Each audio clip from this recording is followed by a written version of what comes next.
What's up, guys? I got another quick video coming at you. As I explained in my last video, if I explained it in my last video, my favorite Fallout video, in the middle of doing these bigger scripted video projects, I'm going to be doing the loosey-goosey, unscripted, conversational videos that you guys have told me that you enjoy.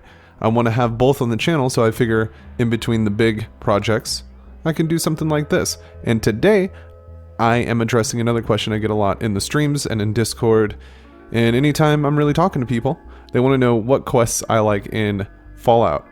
Now, I was going to make a video just about one quest that I like the most out of all Fallout, but instead of doing that right now, I figure we should recap the main Fallouts, which ones I like there, and then kind of sum it up at the end.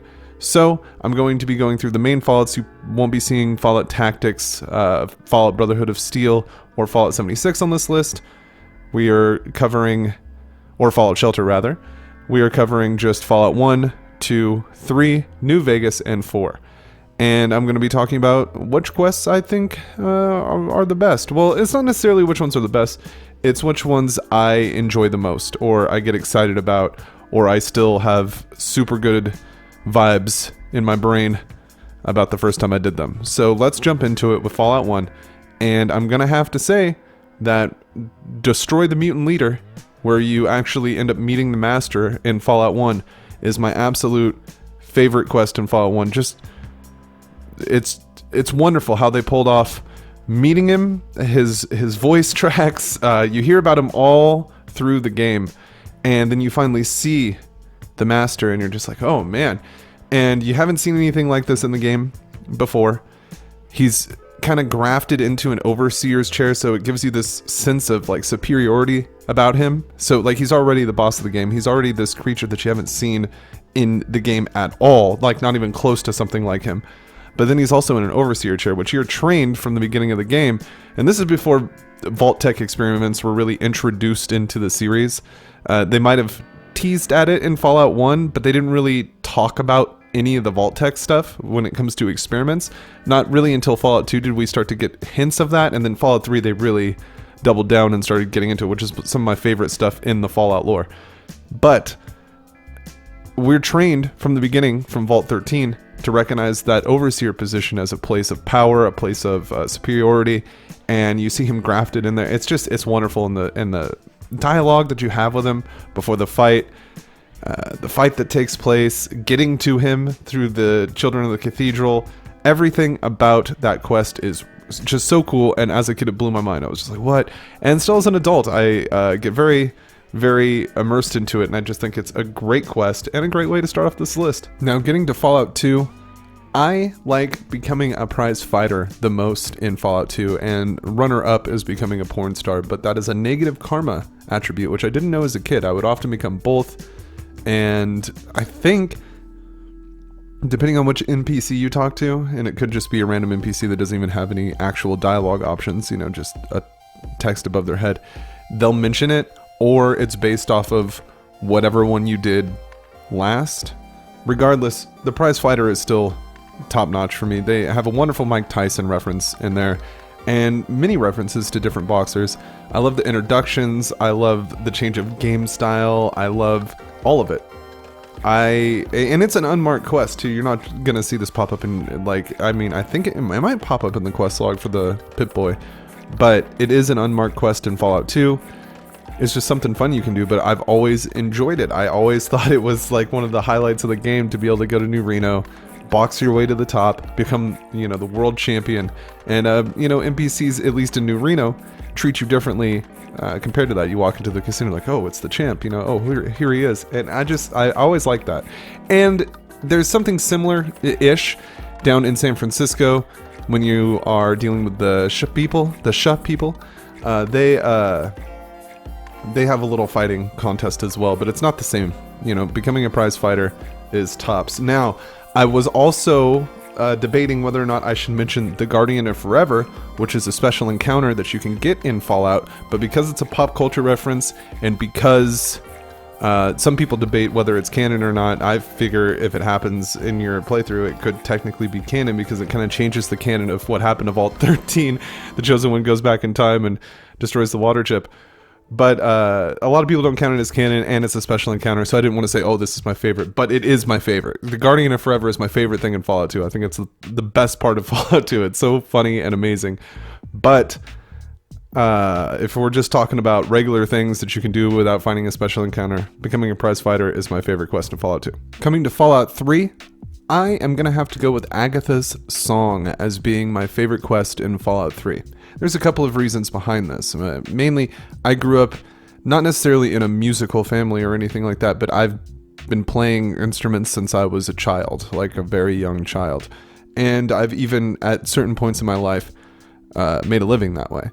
So the fact that this quest has so much to do with actual music and somewhat music history, then there's a little bit of music history in there, I've always really enjoyed it. Plus, when you go to that vault and going through all the various records of the musicians and entertainers that were in that vault, because it's some vault for... this isn't a video about the vault that you find the violin in, but we're definitely going to have a video about that. The Stradivarius violin is a very real thing, and Antonio Stradivari was one of the best craftsmen of a violin maybe ever. And you can get your hands on a Stradivarius, but they're oftentimes you see many things if you look up on YouTube or Google, you can see very, very many instances of people getting scammed when it comes to those. They can cost so just astronomical prices. I'll try to throw something up on the screen during this video, but if I don't, Google it for yourself, because sometimes my editor, man, it is so finicky. Sometimes my layers don't work, so I assure you I tried if it's not there. But the Stradivarius violin, it's such a cool piece of music history. In any violin, well, I don't want to say any violin, but the violins made by Antonio Stradivari are the ones that are called the Stradivarius violins.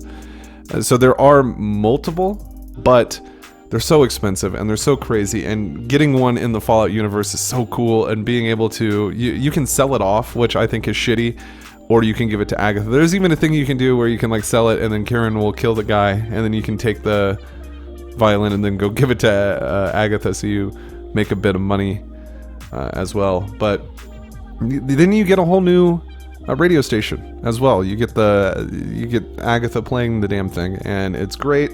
She's a great character. The violin is a truly excellent addition to the Fallout universe, and I wish that we had more real-world tie-ins from way back in the past like that when it came to pop culture and music. Why not be able to find some Beethoven music? Why not? You know what I mean? Just shit like that, because it'd be cool. Oh, you find a book of music that was preserved in a museum, and it was written by Beethoven, or it was, because you don't have to go super recent, or even back in the past, because New Vegas, and we're going to talk about it here very shortly, but New Vegas touches on Elvis Presley and the impersonation school. We don't even have to go that recent. You can go way back to Mozart or Beethoven and actually add some cool shit, especially in the Boston area. That place is filled with history. I figured we could have got more real world history. I'm digressing. Agatha's Song is my favorite quest in Fallout 3. We have another real world music relation and reference in my next listing for Fallout New Vegas. My favorite quest is going to be Nothing But a Hound Dog, which is where you acquire the companion Rex, the cybernetic dog, from the King, the Elvis impersonator and lookalike that's living inside Freeside next to New Vegas. I really enjoy this quest because growing up I was a huge fan of Elvis Presley. I'm talking, I would perform Elvis songs in front of my family when I was single digit aged. I was 8 or 9 years old. I had gold shoes. I had gold sequin shoes and velvet fucking suit, and I would put those on and I would perform Elvis songs in front of my family. I'm not kidding. And I had a whole little book that had all the Elvis music and lyrics and stuff in it, and I would play it on piano and play it on guitar for my family and sing and dance and do all this, shit that would probably be embarrassing nowadays, but it's something I did as a kid. So seeing Elvis when now how I feel about him as an adult is different, because growing up and learning more about the man, Definitely not the best role model or anything, but as a kid, I loved his music, and I still love his music today. Just really enjoy the reference to Elvis. And what's upsetting about this whole situation, though this probably would have been included in a different quest, is there was supposed to be a couple of Elvis tracks, or at least one Elvis track in Fallout New Vegas, but the Elvis Presley Foundation turned them down when they were asking permission or trying to buy the music rights or whatever. I forget exactly how that works, because sometimes you just talk to a record label and they're like, there's no moral guidance behind it. It's, I just paid for your music and now I'm using it. I cite a conversation I had with Rick Derringer. Like, no joke, Rick Derringer. I met him when I was 18 years old at the Darrington Classic Rock Fest. And I came to him and I was like, hey, I really, really like your song Real American because I'm a big WWE fan. And Hulk Hogan uses, I'm a real American. Can't sing too much of it. Get shot down by the man. And I was like, it's just a great song. And he was like, yeah. The WWE did use it. And I was like, he seemed like he didn't know, like, he seemed like he didn't register right away what I was talking about. And in my head, I was like, oh, fuck. He probably, he doesn't have much control over who's using his music, Because even if he did stuff with the WWE, this would have been, 20 years ago at the time. Or ish, something around there. It would have been a long time ago. And so he he was just kind of like off put by the response, or by the question. Regardless, it goes to show that not every artist knows that their songs are when their songs are being used or where. It's through the record label. But it seems like certain artists, Elvis Presley included, and also Dion, who did Wanderer for Fallout 4. He's like, I'm the type of guy that likes to wander. Right? He got upset because he saw a fan compilation of people playing Fallout 4 and using VATs and like blowing heads up and stuff like that. And he thought that was promotional material from Bethesda, and he got really upset about the violence being used with his song because he didn't understand how violent everything was. And he got pissed and tried to sue Bethesda and take away his song, and that's probably why we don't see it in 76. But it goes to show that some artists really do know, and some artists don't know at all, because Elvis Presley turned them down, Dion threw a fit, but, Rick Derringer doesn't know that WWE is still using his music. Anyway, I digress. Nothing But a Hound Dog is my favorite side quest because I love Rexy, I love Elvis Presley, or at least his music, and I love seeing the references to him in the game. And last but not least, or maybe least, I don't know, man, we have Fallout 4. And my favorite quest in Fallout 4 is going to be the Silver Shroud quest. I really, really like that quest, and it really stands out compared to the others in Fallout 4. There's a few highlights in the main quest, and there's a few highlighted side quests, but a lot of them are forgettable or they're involved in DLC. With the Silver Shroud, being able to speak like the Shroud when you're talking to people, dressing up as the Shroud, just doing that whole quest is so fun, and it's a different pace from the rest of the game. Like I said, the outfits and the dialogue, muy bueno. I love it. Give me more of this, Bethesda, please, in your next Fallouts. I don't know if they're going to continue going with a voice protagonist. Maybe we'll see one in Elder Scrolls 6. And, I doubt people would be as upset if there was a voice protagonist in Starfield, as there's not established games that have them not do that. But something that we need to realize about Bethesda is every time they release a game, there's some features that were taken away and some that are added that people just fucking freak out over, and voice protagonist was one of them. So I don't know if they're going to keep that around. Odds are they probably will, but if they do, one thing I'd like to see would be the ability to have quests or different variations where you can act like that, like you did with the Silver Shroud, speak in a different voice, maybe try to speak a different language and have it fail if your speech is too low, shit like that. It would be really, really cool to see. This Silver Shroud quest is a shining example of the type of amazing things they could have done in Fallout 4, but it seems like they replaced a lot of the quests with just radiant quests, so that you had infinite amounts of quests to do, so that the quests never ran dry. So, hey, I'm from the Brotherhood, go over there, kill those guys, fuck them, kill those guys, take their shit, bring it back over here, thank you. That's most of the quests in Fallout 4, but Silver Shroud was different, and I really appreciated it. I really liked it. It was a great change of pace, and it is my favorite quest from Fallout 4. And that about covers it. Those are my favorite quests in the Fallout games. Thanks for listening to me ramble on again about my favorite series.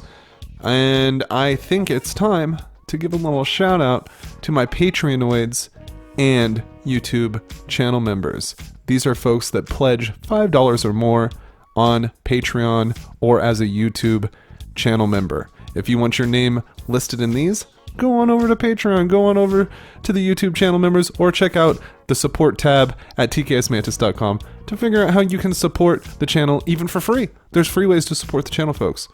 And you can check them out on TKs-Mantis.com. That's one way to support the channel. Go to TKs-Mantis.com. Can't plug it enough, folks. Check out my website. I'm trying so hard.